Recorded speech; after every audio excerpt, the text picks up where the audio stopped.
Nous venons d'apprendre avec vous la formation des participes passés. Maintenant, nous allons considérer une des questions les plus épineuses de la grammaire française. C'est l'accord des participes passés dans les temps composés. Quand il s'agit de l'accord des participes passés, il faut faire la distinction entre les verbes qui sont conjugués au temps composé avec l'auxiliaire avoir et ceux qui ont l'auxiliaire être. Commençons par les verbes qui exigent le verbe avoir comme auxiliaire. D'après la règle générale, on ne fait jamais d'accord du participe passé quand il est employé avec l'auxiliaire avoir. Par exemple, elle a chanté, bien que le sujet soit féminin, le participe passé reste invariable, chanter, accent aigu à la fin. Ils avaient chanté, au pluriel non plus, il n'y a pas d'accord, le participe passé reste le même. Mais il y a quelques exceptions à cette règle. Toutes ces exceptions sont liées à la place du complément d'objet direct par rapport au verbe. Premièrement, rappelons-nous ce que c'est qu'un complément direct du verbe. S'il n'y a pas de préposition entre le verbe et son complément, dans ce cas, ce nom est un complément direct. Il est placé directement après le verbe. On parle alors d'un verbe transitif direct. Par exemple, j'ai vu cette émission. Émission est un complément direct du verbe voir. Elle a cherché ses notes. Ses notes est aussi un complément direct. Il se trouve immédiatement après le verbe chercher. Généralement, en français, le complément d'objet direct suit le verbe auquel il se rapporte. C'est l'ordre des mots habituels. Dans ce cas, il n'y a pas d'accord, les participes vu et cherché restent invariables.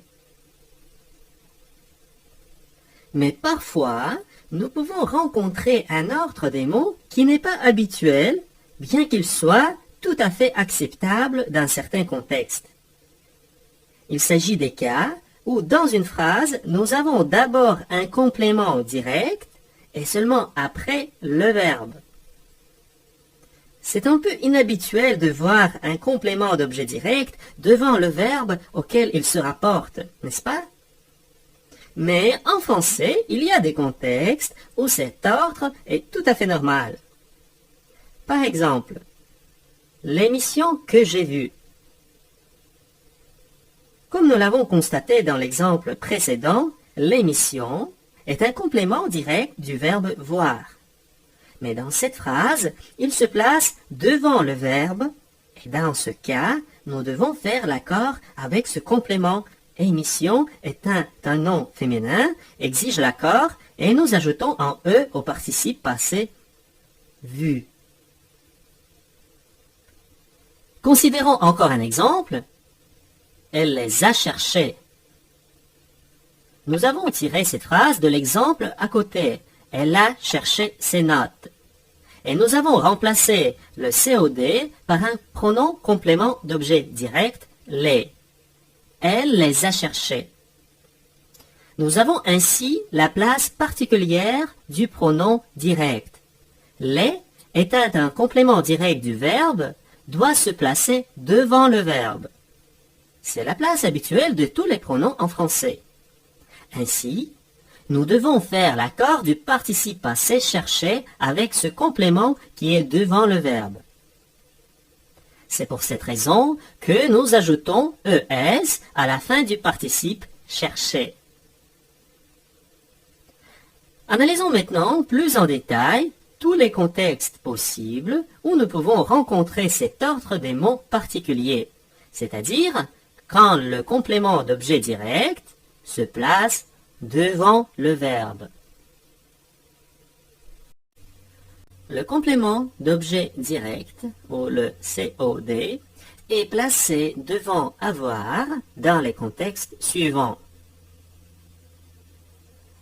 Quand nous employons les pronoms d'objet direct, Par exemple, j'ai vu Marie et Jeanne. Si nous remplaçons les compléments directs Marie et Jeanne, nous allons utiliser un pronom COD qui doit se placer devant le verbe. Je les ai vus.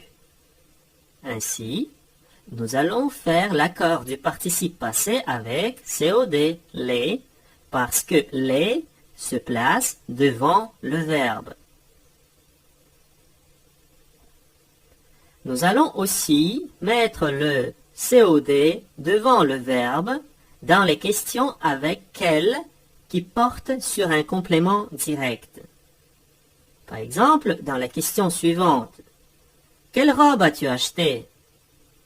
Le nom robe est un complément direct du verbe acheter, car nous disons acheter quelque chose. Ainsi, en posant une question avec quel, nous mettons le COD devant le verbe. Donc, nous devons faire l'accord avec ce COD, une robe, et nous ajoutons un E au participe acheter. Le troisième contexte dans lequel le COD se place devant le verbe est la question avec combien de. Par exemple, combien de livres as-tu lu? Livre est un complément direct du verbe lire. Mais nous mettons ce complément devant le verbe parce que c'est une question avec combien. Et nous allons faire aussi l'accord lu, S à la fin. Finalement, le dernier contexte est une phrase relative avec que. Par exemple, dans la phrase « La maison que nous avons vendue », la maison est un COD, mais comme il s'agit ici de la phrase relative avec que, nous mettons ce COD devant le verbe. Et par conséquent, nous faisons l'accord du participe passé vendu avec le complément d'objet direct, la maison. Vendu avec un E à la fin.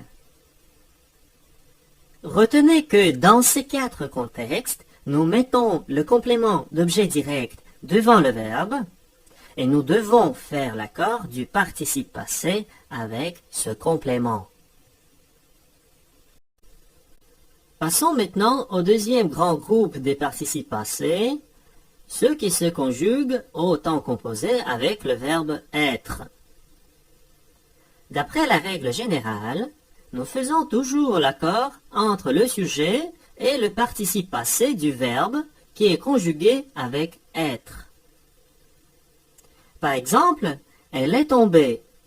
Dans cette phrase, nous accordons le participe passé tombé avec le sujet elle, tombé, E à la fin.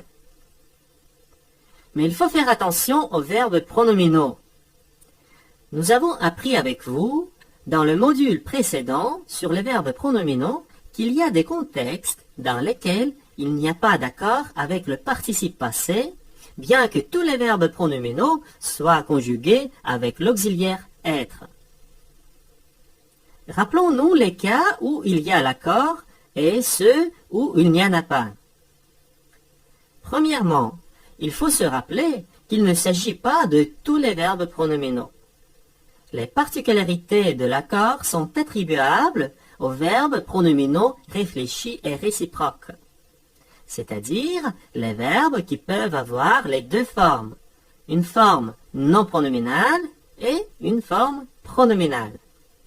Par exemple, voir et se voir, ou bien parler et se parler.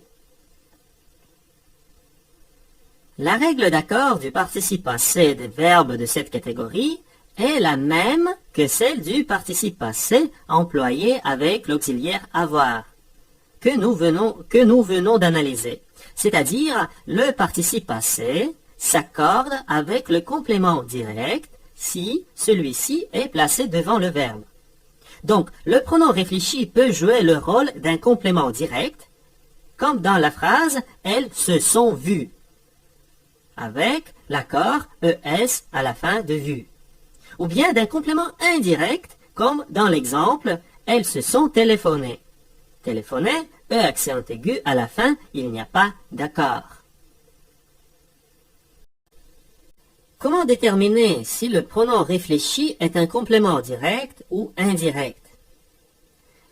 Une façon simple de trouver le complément direct consiste à remplacer le verbe pronominal par le même verbe transitif conjugué avec l'auxiliaire avoir et voir ainsi si ce verbe exige un complément direct ou indirect. Considérons l'exemple suivant. Elles se sont vues. Remplaçons d'abord le verbe pronominal se voir par le verbe non pronominal voir et posons la question. Elles ont vu qui? La réponse sera elles ont vu elles-mêmes. Elles-mêmes représentées par ce.